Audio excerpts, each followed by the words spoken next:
Welcome to Oh Hell No with Nicole.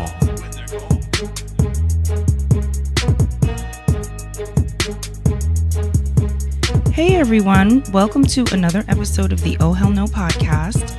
Today we have Queenette Nwobodo. Did I say that right?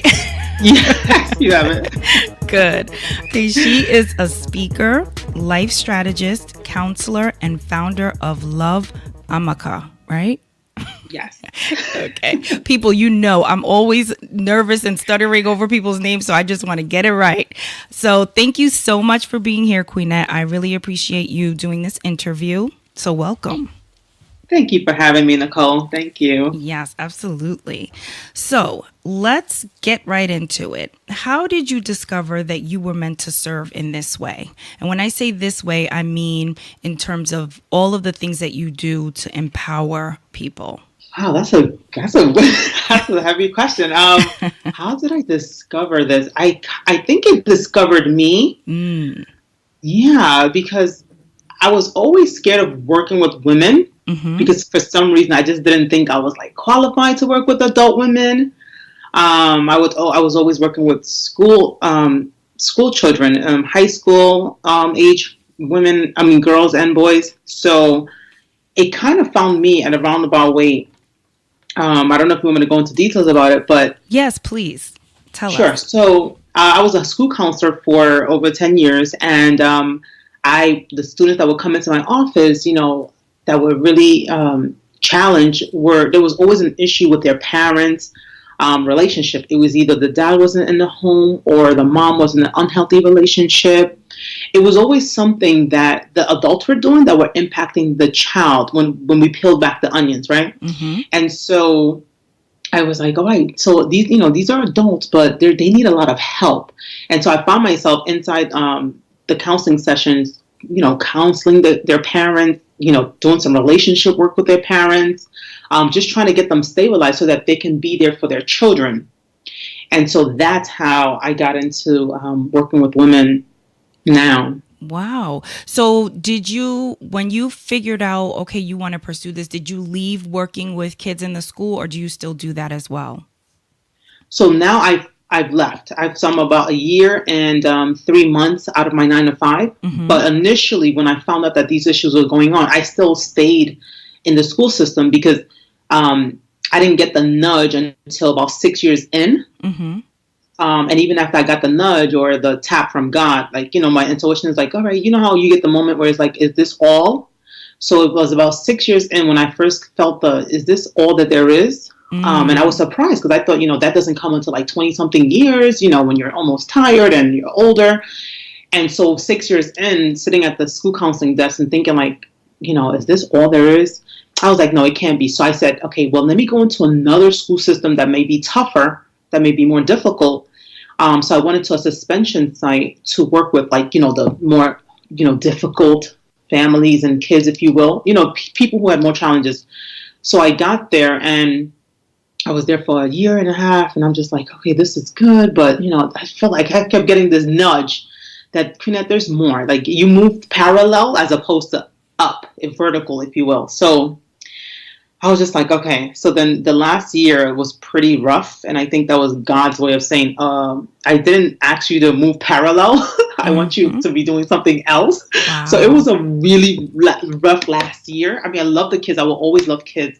But just like, just the, I don't know what you want to call it, the powers that be, just not being flexible and allowing me to be as free spirit as I was in the other school.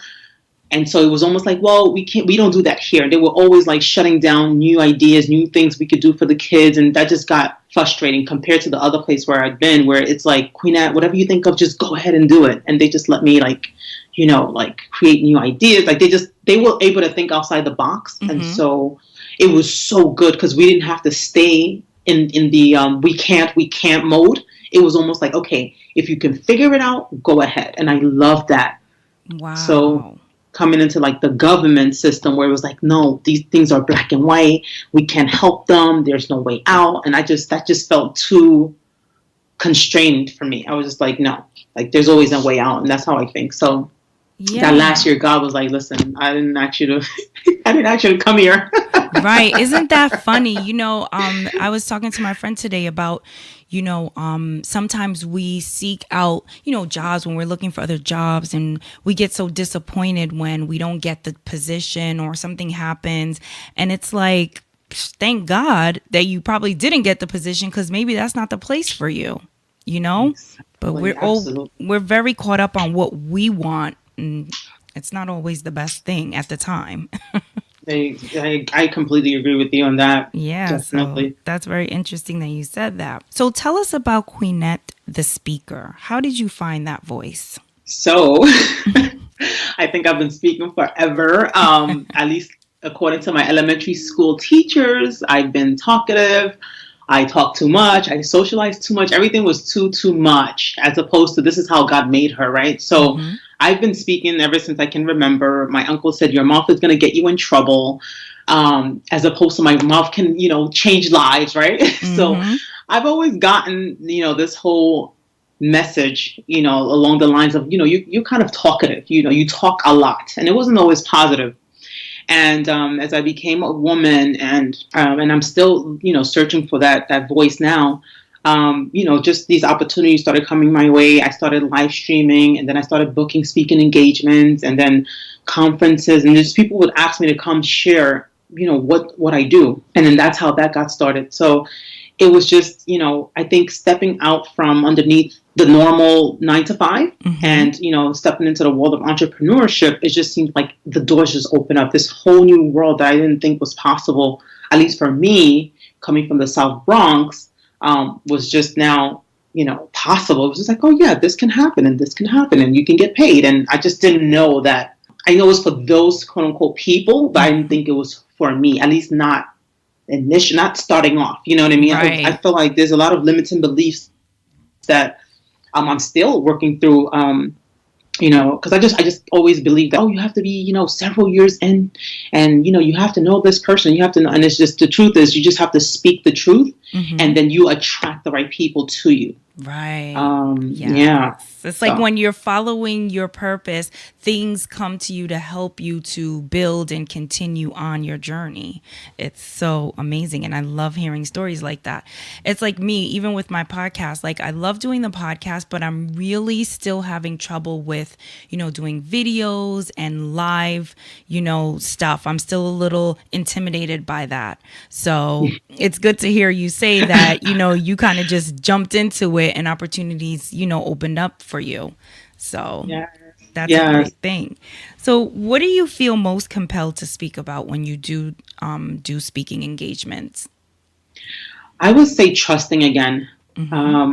Trust issues have been something that I struggled with for a very, very long time. I don't know if, can I share my story a bit? Yes, about absolutely. Yes. Yeah. So when I'm from Nigeria initially, and so I came to America with my mom and 3 brothers when I was 7 years old, and all my siblings were like a year apart. And so when we came to America for to live the American dream, 4 years later, my mother got a phone call that my father passed away, and so she sat us all down and said, "Listen, I have to go to Nigeria. I'm leaving you here with your aunt and your uncle, and I'll be back." And so she went to Nigeria. We stayed in school, going to school and things like that. And so a couple of months passed by, we asked our aunt, like, hey, where's our mother? School year's about to be over. And she's like, oh, no, don't worry. Your mom is coming back. And the school year ended and my mom didn't come back.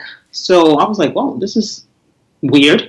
And so I'm a Christmas baby. And so Christmas was coming up. And so it was like December, I don't know, remember at the time, it was like, I think like 15 days till Christmas. And I was telling my aunt, is my mother coming back with all these spices and food? Because whenever you go to Nigeria, you don't come back empty handed. Like they always bring things to make traditional soups with, right? Oh, nice. So I asked my aunt, she was like, oh, don't worry, your mother's coming back. So I stayed up Christmas Eve because I was like, oh, I need to see her. I can't wait. Let me see what she has for my birthday.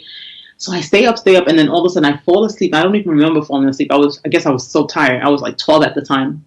So I wake up Christmas morning, I run to the living room, and, I'm waiting to smell, because you smell the person from Nigeria before you actually see them. You smell the spices, you smell the motherland first, right?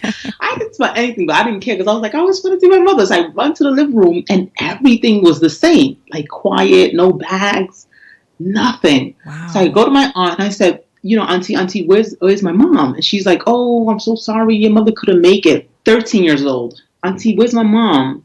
I'm sorry, your mom couldn't make it. 14 years old. Auntie, where's my mom? I'm sorry, she couldn't make it. 15. Auntie, when is my mother coming back? Don't worry, this time she's coming. Don't worry, this time she's coming. No mother. Oh my so gosh. At 16, I stopped asking and I got really, really angry. Yeah. And in the 11th and 12th grade, I made a vow and I said, I will never, ever depend on anyone else again in my life. I'm not going to trust people because when they tell you something, they lie to you. So that was the beginning of me developing trust issues. And I could say on some underlying anger and resentment issues as well. But I think trust issues pretty much summarizes it, because from that point forward, going into my 20s, I had met a wonderful gentleman, was dating him, and he treated me like a prince, a queen, courtship, everything, just the right way. And so we were going out again, and I started to fall for him. And I was like, no, Queenette doesn't love anyone again. So when he comes to pick me up for this date, this is going to be our final date. I'm going to tell this guy that I'm falling in love with, that we can't date anymore. And I don't know what I'm going to tell him, but I'm going to tell him that it's not going to work out anyway. So what I really wasn't saying, so I got dressed, put on makeup and everything, got in the car, and I looked at him and I said, listen, fine, this is great and everything, but we won't be able to date anymore. And so he looked at me like shock, like, how like somebody like, wait, like out of like, he was so caught off guard. I would never forget, like I'll never forget his face from that night. And he said, what did I do? And I said, no, it's not that you didn't do anything. I just know that, we won't make it. Like there's no point in going further when I know that we're not going to make it. Because I have this thing where I don't feel like wasting my time, if you will. Mm-hmm. So he said, but what did I do? And I said, you didn't do anything. I just know that you're going to want me to be in the kitchen and cooking. You're going to want me to be a nurse. You're going to want me to be all these things. And I'm not that. And he said, no, I like you just the way you are. Like, you don't have to change. You're fine. And really what I was really saying was, I don't think that you're going to like me when you really get to know me. Because for many years when my mother left, I felt I was unlovable. That was my underlining message, was like, Queenette, you're unlovable, because if your mother doesn't love you, well, no one's going to be able to love you. Wow. And I didn't know that I was walking around like that. That's crazy. So did your father, in fact, pass away? Is that He did. Okay? So she really went there for that reason. And the whole time that she was there, she never contacted you, like called, nothing? So during that time, it was like calling cards. So you would have to like go to somebody's house who had a phone. They would have to schedule a meeting, call from a calling card. So usually when she called, she spoke to my uncle and my aunt. And then once in a while, we were able to get on the phone, but it was always staticky. We couldn't ask questions. It was it was not a good connection, but we did speak to her.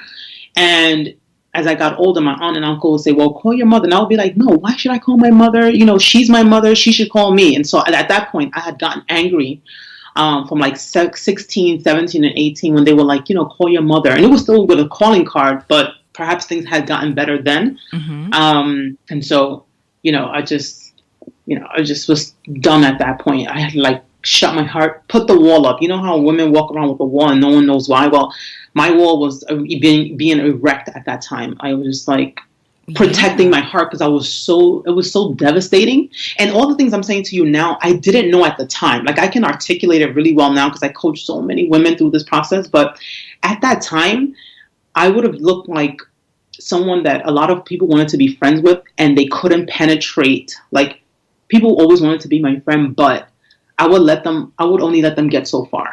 You know what I mean? Like, and I felt bad. I mean, I know what it is now, but I just couldn't help it. I had a severe fear. I had trust issues with my heart. I just couldn't put it in people's hands. I just couldn't trust.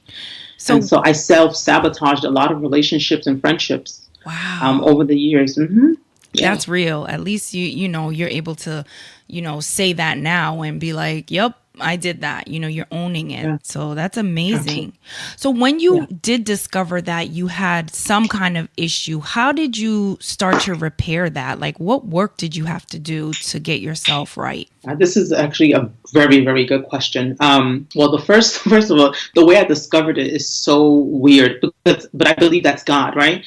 I was watching the Oprah show. Actually, my aunt was home and I come back from school and my aunt was watching the Oprah show.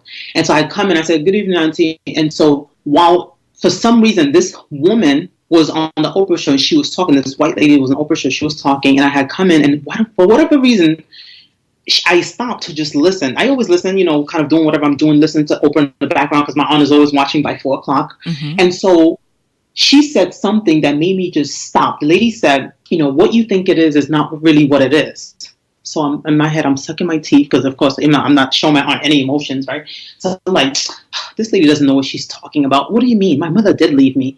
She didn't come back. So what I think it is exactly what it is. So this lady kept pushing further. And I felt like she was talking directly to me, right? Right. She kept saying, like, well, then we'll go through this process. Well, ask yourself this question and ask yourself this question.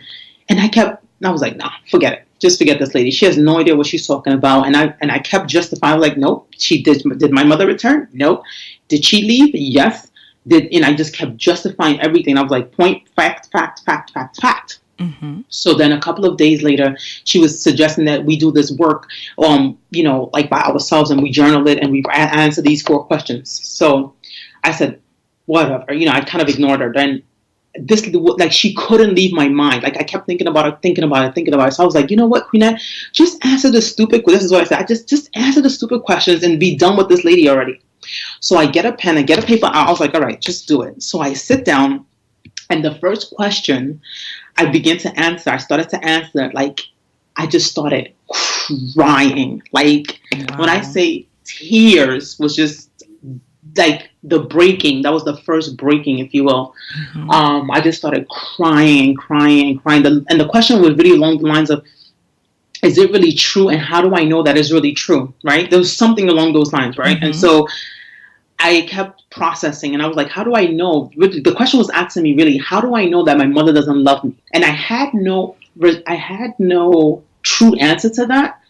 I only had an assumption about that. I said, I made the assumption that by her behavior, she couldn't have loved me, but I had no factual answer to back that up. And so going through the whole process was the beginning of me getting coaching, getting counseling to begin to process those emotional wounds that were holding me back. But it started all with that whole woman on Oprah asking those questions and like literally bringing it to my attention that there could be more to the story than what I think right now. Right. And that just started my whole personal development journey. And mind you, I have a bachelor's degree in psychology and now a master's degree in counselor education. So even with a bachelor's in psychology, sometimes you cannot see your own stuff. Right. Yeah, it's just like doctors. Yeah. They are you taking care of us, but they don't take care of themselves. It's the same thing. Yeah. Exactly. So. Oh my goodness, that is so crazy. Look at Oprah changing lives and she don't even know. I'm telling you. And I always say I hate to have an Oprah story because I feel like everybody has one, but this one is like a legit Oprah story. Like, it's just what happened. That started you on the path to healing, So today, did you ever find out what happened with your mom and have you guys reconciled? Yes. So this is so good. So first thing I should say, the man I almost walked away with, we've been married now for 12 years. We've been together for 14 years. Oh, that's amazing. Congratulations. Thank you. So thank goodness I didn't walk away, but I almost did, right? It took him about 3 to 4 hours to convince me that it's me that he wanted. So that's on the side. So then my brother and I went to Nigeria to have the "Why did you leave me?" conversation with her several years ago. And it was so good. I was able to forgive her before I actually got on the plane. And then when we had the conversation, it was me, my brother, and her inside this, room. And we just sat there. After a few days, obviously we didn't get into the why we're there, right? But after a few days of just like, we're like, all right, there's an elephant in the room. Eventually we're going to have to go back to the States because, we have children.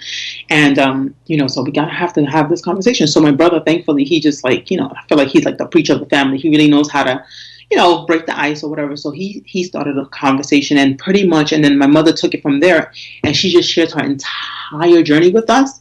And it was so touching because it was her way of saying sorry without actually using the word sorry. Yeah. She's Nigerian, so I don't know that they have the vocabulary that we use here in the U.S., but she was explaining it like, I didn't leave you on purpose, the paperwork, and she was just explaining all the things that happened, the just all the complexities of coming back into the country and all these things, and it wasn't something that she did on purpose, and she thanks God that she left us there because we had an opportunity to go to school. My brother got scholarships just to create a life that she dreamed that we would have. So she sees it as sacrificing herself so that we can be, and it was just so beautiful. It was so touching. And I was just thank goodness I was able to get closure, even though I was able to forgive her, because I know that my situation is different. Everybody may not be able to speak to a parent.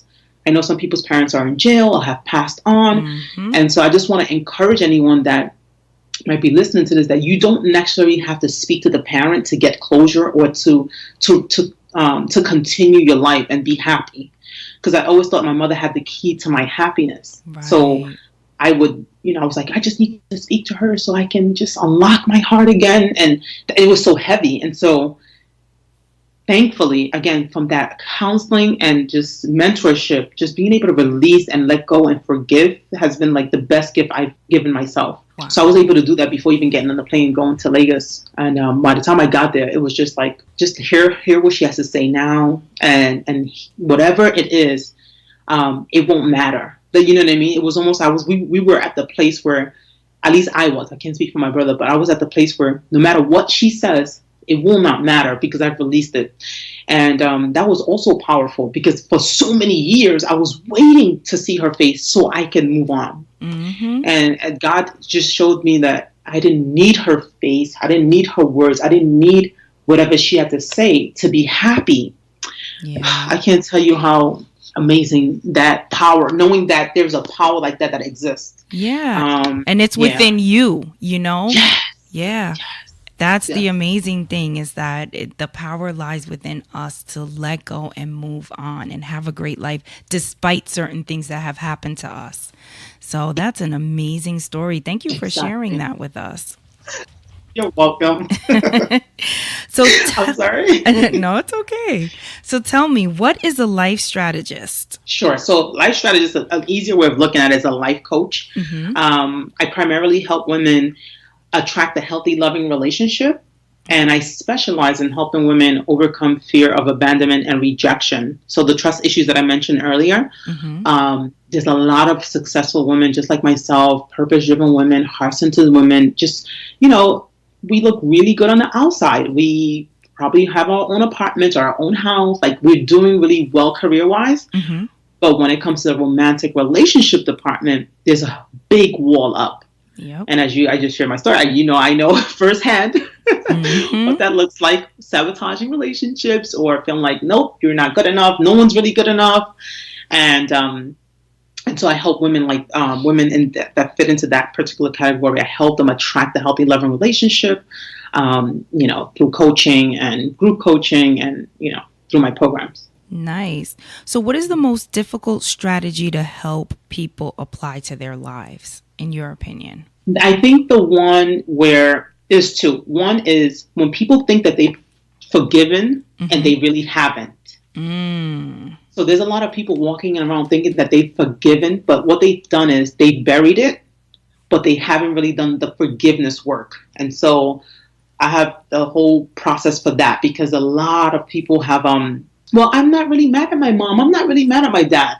But you're holding on to the baggage. And when we get into this counseling session, when we get into the coaching session, you hear it. It's just in them, and they don't know how to shake that yet. And so I think the one that is number one, I think, is the forgiveness of whatever happened in the past. Mm-hmm. Truly forgiving. There's a difference. A lot of people think that they've forgiven because they forgot about it, or they don't think about it as often, or I'm not mad at them. It's like this superficial forgiveness because I believe in God, so of course I've forgiven them. And especially from Christian women, I see that a lot.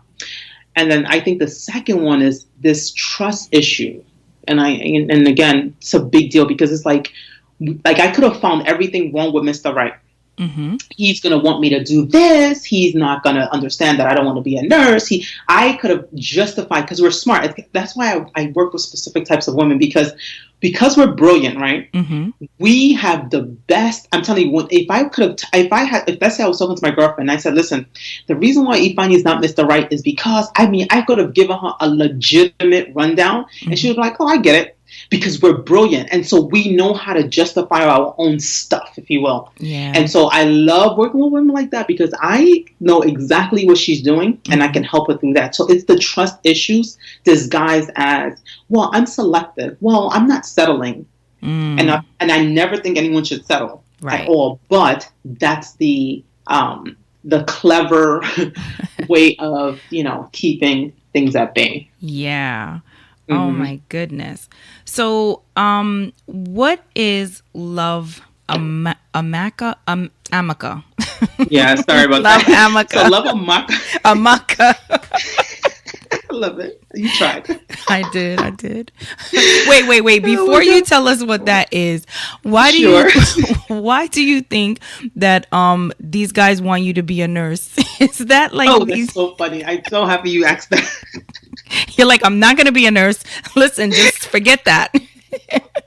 Thank you. Thank you for allowing me to explain that, so no one sends you messages like, what are you trying to say? So the first thing, we're Nigerian, right? And so I feel like if you're not a doctor, a lawyer, an engineer, or a nurse, they don't even count you. And so I assumed I was making an assumption about him since he was Nigerian, and I was like, listen, I'm not going to be one of these nurses. I just want to be a psychologist or work in the, I just always wanted to do study human behavior and figure out, help people figure out their lives, right?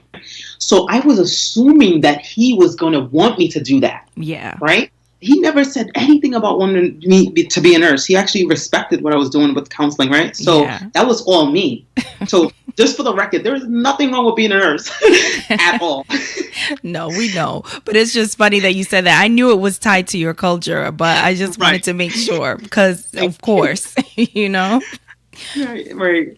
And then the Love Amaka. Amaka is an Igbo name. It's a Nigerian. I'm just saying Igbo because people may not know what's Igbo. So Nigerian is a name. It just means beautiful, and love is beautiful. I truly believe that. So it's just my company name. Love Amaka is just my company name, and so I truly believe in love, and I'm a hopeless romantic.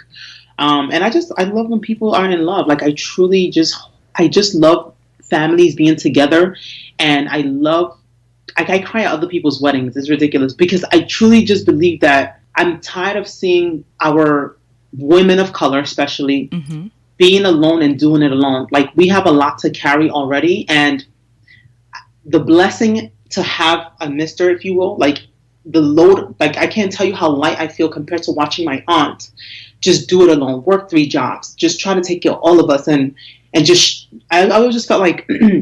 Like she was always working hard. It was just like, why can't we enjoy the benefits of having a partner who steps up and who's a leader and, covering his family? Like, you know what I mean? Like I just always wanted that. And I still want that for the women that I coach. And just to be clear, I coach all women, but I'm particularly, conscious of the fact that, growing up, I didn't necessarily see that in our communities where it was just like a healthy, loving relationship. Even if they were together, it was always like, they were living like roommates. I'm just like, listen, I don't think it has to be this way. And so I just wanted to break the generational, Yeah, I love that. Yeah, that's amazing.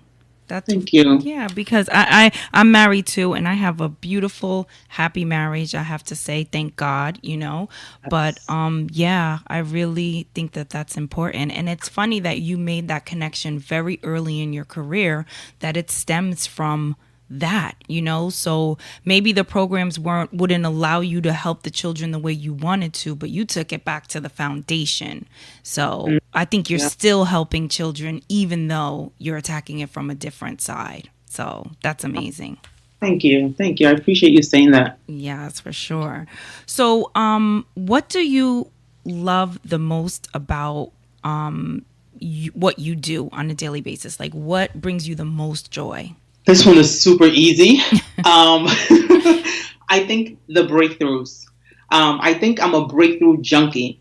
Whenever I hear the words, oh my goodness, I never thought about it like that, I won. Yeah. Every single time that comes out of a woman's mouth, I feel like, thank you, God, because I just know that, yes, Because each breakthrough leads to the next breakthrough, leads to the next breakthrough, leads to the next breakthrough, to the point where they start opening their businesses, they start healing from toxic relationships, they start forgiving their ex-boyfriends, they start just living their life, and all of a sudden they start talking about their purpose. So these women, they first come to me just struggling with love, struggling with all these things, and they build up their self-esteem, build up who they are, find out their values, look at their strength zone, and by the time you know it, just a few months down the line, they start talking about, oh, Queenette, I wanted to open a catering business. Queenette, I'm going to write a book. Queenette, I want to do what you do. Like, all of a sudden, now they're talking about their purpose and doing things in the world. And the one woman in particular, she brought me to tears. We just had a real love retreat recently, and she was just saying how she saw herself being a speaker. So now, because I'm teaching them about vision and believing what they see. And I don't know, but honestly, I didn't grow up learning that, like, my vision was supposed to be created. Like, I thought it was like, oh, okay, I just daydreamed that. And now I realize that those things that I saw, like, that's real. Like, I'm supposed to create that. Like, it's supposed to manifest. So, like, and so the women now, I'm teaching them, like, your vision that you see, when you see yourself standing on stage speaking to a crowd or whatever, like, that's a preview to coming attractions. Like, that's real. Yeah. Like, that's what's coming. And so having them believe in themselves, believing that, and they start saying, like, oh, the growth, it just brings me nothing but joy. And they keep thanking me. I'm like, girl, it's my pleasure. Right. I love this. I could do this all day. That is so good. Oh my gosh. It's ridiculous. How do you recharge so that you're able to continue with your work? Oh, yeah. Good question. Every morning, thankfully for this, being able to do this full time, every morning I have a morning routine. I read my Bible. I do my gratitude journaling. I look at my goals, my 7 goals in 7 areas, and then I take a wellness walk around the park, or if it's a strength training day, I go to the gym to lift the weights. And then after that, I read a lot. I'm a reader, so I read a lot. I journal a lot, and then I start. So I try to discipline myself to do that as often as possible. And I don't know if I'm an introvert. I think I'm an introvert because after going out a day or two, I need to stay home for a couple of days to recharge. So I take care of myself because now I'm self-aware. So between my morning routine, my physical activity routine, and just not being around people, I know it sounds weird. Trust me, I'm not trying to sound weird. I just need moment to, like, not talk because I'm a talker. Yeah. That allows me to recharge. And then now when I come out again, I'm ready. You know what I mean? So yeah. And it really doesn't sound weird because what you're doing is you're around people all day long, Yeah. So it's okay to want to be alone with your thoughts, and you're a wife and a mom, and all of that stuff is a lot of work. So kudos to you. I'm about to ask you, well, how long does it take you to do this routine? Because I need to implement this in my life. Yes, absolutely. Definitely. Do you want me to answer? Yes, please. So she's like, I mean it. So the Bible, that's at least 20 minutes, right? Then gratitude journaling or meditation, depending on, because sometimes I use a YouTube clip to get me started if I don't have anything that comes up organically. And so that's like another 15 minutes. And then the goals I read through. So I have my goals written out. So I read through all the goals once, and then I read them through again backwards. And then that's like maybe about 5 minutes at the most, right? It won't take me that long.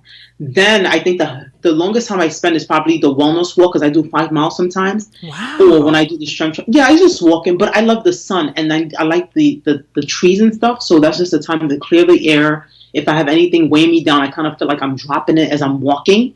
So by the time I'm done with the walk, I feel like, okay, now we can think about what to do next.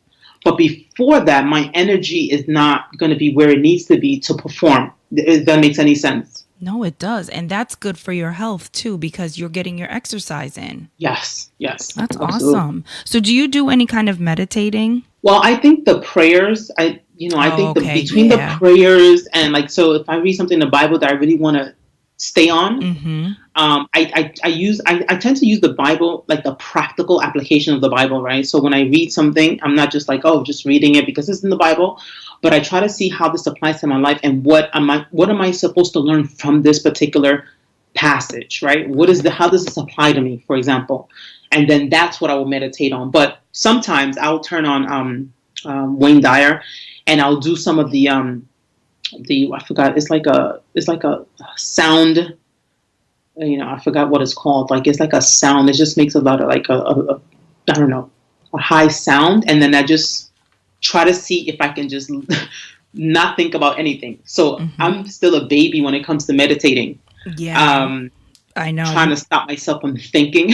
Right, exactly. And you know what? I've been trying to find resources about meditating because I hear that it's really good. And someone I interviewed said it's not so much about not thinking. It's okay to think, but you're just focusing your energies on your breathing and just maybe put one thought in your mind and focus on that one thought. And then I was listening to Oprah today. She was interviewing Amy Schumer, and she was saying she meditates for 20 minutes twice a day. Oprah only meditates once a day, but 20 minutes, that's not a long time. I used to think like you had to do this, a whole hour or 30 minutes or something like that. And it's really not that intense. So that's actually a good tip. Just keep one thought in your mind and then 20 minutes. Okay. Yeah, like he was saying, like, okay, like if you're trying to figure out what you're supposed to be doing, you should say, how can I serve? And just keep repeating that thought, and then eventually it'll come to you. Like he said, even if nothing comes to you, just the first thing that comes to your head, just, okay, acknowledge it and then let it go, and then keep doing it, and then tomorrow go back, and then eventually something will come that will keep coming every single time you sit down and have that thought, and that is what you're supposed to do.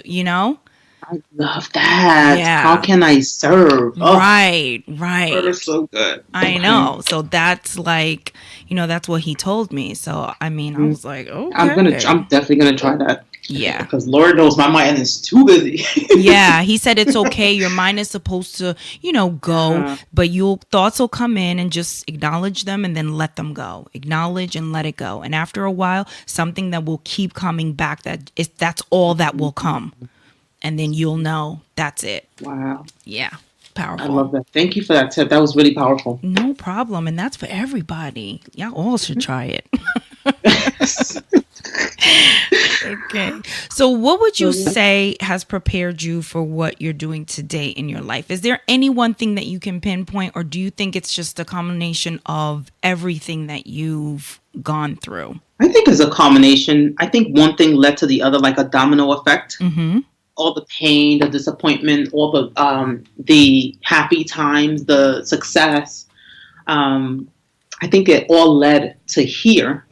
And one thing I'm learning is how to surrender and stop trying to figure it out, because as a counselor, we are trained to know the answer to help. It's so different now. Like, whereas like the people you coach actually know their own answer. And when you're in the school system, they kind of ask you, what is the answer?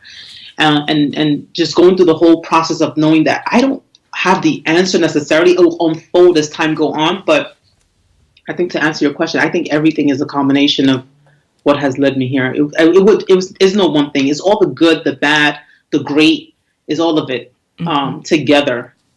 Okay. Yes, for sure. That's amazing. So what would you say is a daily struggle for you personally? Daily struggle would be how to keep the big legacy goal in mind, right?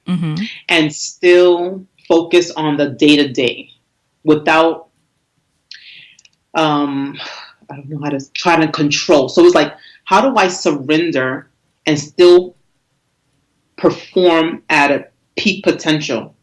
So because I'm an achiever by nature, right? And I'm learning how to accept that, right? I also know that I have to surrender, right? I have to surrender, operate from a place of love, as opposed to like doing, because of the fear part, right? With this big legacy goal. So for me, I think if there's one battle that I currently am still learning and trying to figure out is how to be who I naturally am, which is like, if there's something that I want to achieve, well, just go and achieve it with the surrendering spirit and still the actively doing the action part. You know how they said faith without works is dead?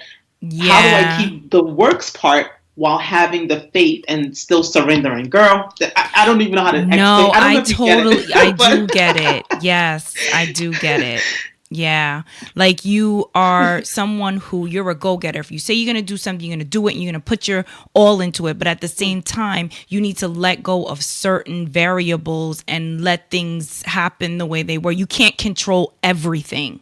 But as an achiever, maybe you want to control everything because you feel like that's the way you're going to get to your end goal. But, exactly. right? Exactly. You are so good, Nicole. Thank you. No, because I feel the same way. I feel like that too. Like, you have to just sometimes just fall back a little bit. But at the same time, keep moving. God helps those who help themselves, but also know that not everything is going to go the way you plan it. Yeah. So, Like, don't worry about the how. right. Don't worry about the how. Exactly. Yeah, that's okay. So, what are some of the struggles that you face as a businesswoman? Because we always tell, people to, follow your passion, do what you want to do. And then we share these stories like, oh, I found my passion. This is great. I'm a businesswoman, whatever. Mm-hmm. But share a little bit of the struggle with us so that we know that, things are great, but you do have struggles sometimes and you overcome them. Okay, that's good.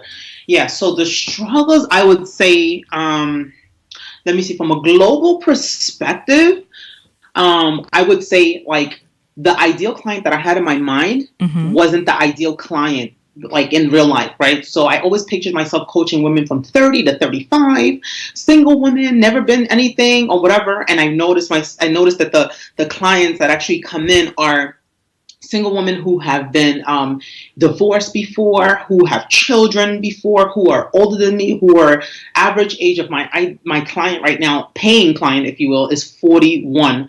And so, so learning that, okay, what I think and what will happen will change, and just embracing it. The other struggle that I feel like I had as a business person is this whole idea of selling. Like, and nothing in my spirit wants to sell. I just want to teach all day and someone pay me without having to sell. Like, if I could just figure out a way to do that. I just hate this idea of selling. I hate it. Gosh, but I totally feel you on that. Just let me teach, and then somebody figure out how to pay me, and then I will be fine. Because then I can just go to the park, read all day, and then come and teach all day. You know what I mean? Or coach, both. But it's one of those things where it's like, I think, it's sharpening me, and it's like, all right, you have to grow here. Unless someone in your audience can say, Queenette, nope, there's another way. And please, I'd be more than happy to hear it. Absolutely. Trust me, just tell me how to do this without having to sell, and I will be more than happy. But okay, struggles, I just think that there are going to be times that are going to be low, but that's part of making you stronger. So there's going to be the low times, and what you have to do is just know that it's all part of the process, and just go through it because it's going to make you stronger. And so those low moments doesn't mean that something is wrong. And that's one thing I had to keep telling myself. Just because you're like, let's say in the winter season, right? And like you're not, you're not bearing fruit. That doesn't mean that something is wrong. And I had to stop tweaking, because I felt like, oh, well, if I was getting all of this, in the spring, and now is winter, why am I not getting all of this? Maybe I did something wrong. And that's one thing that now I know, right? That there's nothing wrong. Winter season will always come, if that makes any sense. And the spring will come. So there's going to be ebbs and flows, and just embrace the winter as you did when everything was coming in. Yeah. And so I would say, if they can just keep steady, that nothing is wrong when the drought comes, if you will, when things are not what you want them to be, not to tweak and keep tweaking and tweak. That's what I used to do, tweak. Like, oh, but maybe I need to say it differently. Maybe my message, maybe this, and it was just like, no, this is just part of the process, and just let it keep going. You know what I mean? So it's just telling yourself to persevere through those low moments and just keep on going, because that's just part of it. Yeah. And that maybe nothing is happening that's wrong. Just hold steady, you know what I mean? And just let the, weeks or months go by, and then you'll be, back where you need to be again, Absolutely. That's great advice. So what are you the most proud of when you look at where you are in your life today? Most proud of, just being able to show my children what it means to be happy by showing them as opposed to telling them. And I just feel like the home life is so good that wasn't compromised. That was always something I was worried about. Being an achiever, if you will, that I would neglect, or for, I don't know. I was just concerned about, like, obviously I shared my story with you. So home life was always a big deal. And so just hearing my kids be proud of me and like, oh, mommy, you did this, and mommy, you're helping people. And then they say some of the things, they quote me, and I'm just like, oh my goodness, okay, this is cool. So I think that just watching them, because, when we grew up, it was always like, well, do what I say, do this, do this, do this. And not having to tell them what to do, but just showing them what it looks like to operate in your purpose without having to say operate in your purpose, I think is my, proudest moment. Yeah, it really is. And then also, like, teaching them. Someone else that I spoke to was saying that, when you're growing, when we grew up, no one said, you need to find your purpose, or you need to, find what you're most passionate about. So we didn't really know that until later on in life. And, it's great that now you are showing your children this. So early on, they can kind of follow that kind of path, and not be struggling for so many years in like dead end careers and jobs, like just trying to figure out what lights their fire. So exactly. And they're articulating that now, and they're saying that now. The artist, the dancer, the singer, the author, and my son is going to publish a book that the other daughter is going to illustrate. Like, they're doing that now. You know what I mean? And so I just couldn't be more. That's what I'm most proud of. Yes, that's what I'm most proud of. Amazing, and you should be a proud mama. Thank you so much. So, this is the Oh Hell No podcast, and the reason I named my podcast Oh Hell No is because I feel like throughout our journey on life, we have these Oh Hell No moments. Some of them are positive, some of them are negative, but they don't stop the journey. We learn from them, we embrace them, and we keep on pushing. So I want you to share with us an oh hell no moment that you've had. It could be in the past, doesn't have to be related to work. It could just be anything that made you say, oh hell no, not today. Or oh hell no, I can't believe this is happening to me. Just a moment. This is such a good question. Oh my goodness, an oh hell no moment. That's such a hard one. I would probably say in the school system, where because the second place where I was in, because there were students whose families were struggling, some of the people that were there, if you will, felt that it was okay to not provide the services that we all signed up for because they wouldn't know anywhere, they wouldn't care. So I was like, oh hell no, over my dead body, will y'all treat these families who need the most services like this? So that's when I knew God was like, nope, come out and do this the right, you know what I mean? Come out and do it the right way. Exactly. So that was definitely oh hell no moment. Yes. Not on my watch. That's right, girl. And now you are planting the seeds and getting those people right from, the root. So yes. That's amazing. So thank you so much for coming on the podcast. I really enjoyed hearing about your journey and everything that you've shared with us.